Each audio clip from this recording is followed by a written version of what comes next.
সোনারপুর শিকলকাণ্ডে তোলপাড় রাজ্য। পলাতক অভিযুক্ত তৃণমূল কর্মী জামাল। অত্যাচার থেকে জমি দখল। জামালের বিরুদ্ধে ভুরি ভুরি অভিযোগ তুলছেন গ্রামবাসীরা। কারুর কোনো অভিযোগ থাকলে পুলিশের কাছে আসুন, আইনত ব্যবস্থা নেওয়া হবে জানাচ্ছেন বারুইপুরের এসপি পলাশ চন্দ্র ঢালি।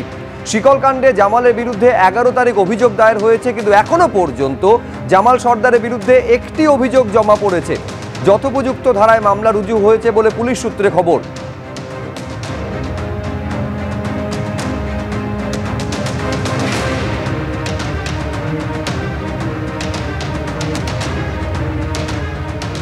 এই খবর সম্প্রচারিত হওয়ার পর এক এক করে জামাল সর্দারের বিরুদ্ধে অভিযোগ সামনে আসছে।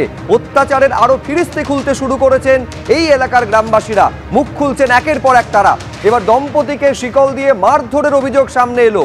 পারিবারিক বিবাদ মেটানোর নামে সালিশি সভায় পাশবিক অত্যাচার জামাল উদ্দিন সর্দার চালাতো বলে অভিযোগ।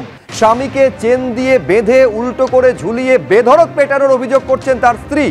তৃণমূল কর্মী জামালের ভয়ে মুখ খুলতে পারেননি তারা, এমনটা দাবি করছেন নির্যাতিতা।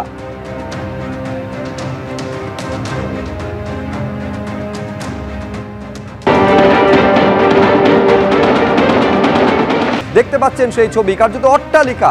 সোনারপুরের প্রতাপনগরে অত্যাচারীর অট্টালিকা। আর এই বাড়িতেই বিচার সভা বসাতেন তৃণমূল কর্মী জামাল সর্দার, এমনটা অভিযোগ করছেন গ্রামবাসীরা। শেকলে বেঁধে বাড়ির পুকুরে চুবিয়ে চলতো অত্যাচার, এমনটা অভিযোগ গ্রামবাসীদের। মার্বেল এবং টাইলসে মোড়া জামালের অট্টালিকা, আনাচে কানাচে লাগানো রয়েছে সিসি ক্যামেরা। এই যে পুকুর দেখছেন, পুকুরের মধ্যে কচ্ছপও রয়েছে। মার্বেল টাইলসে মোড়া এই অট্টালিকা, একাধিক সিসি ক্যামেরায় নজরদারি চালাতো জামাল। এবং এই বাড়িতেই, এই অট্টালিকার মধ্যেই বিচার সভা বসাতো সে। বিচারের নামে চলতো কখনো শিকল দিয়ে ঝুলিয়ে, কখনো বাটাম দিয়ে বেধড়ক মার। এরকম একের পর এক অভিযোগ সামনে আসছে।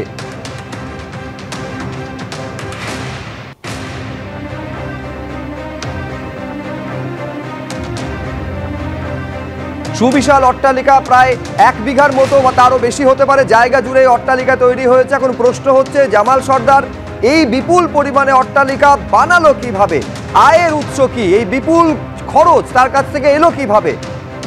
একাধিক জমি জবরদখল করার অভিযোগ সামনে এসেছে জামালের বিরুদ্ধে।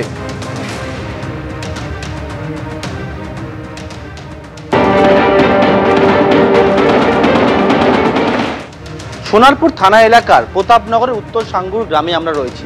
এই গ্রামেই হচ্ছে তৃণমূল কর্মী জামাল সর্দারের বাড়ি, এবং যে বাড়ি বললে ভুল হবে, প্রাসাদ, এবং সেই প্রাসাদের মধ্যেই চলতো জামালের বিচারালয়।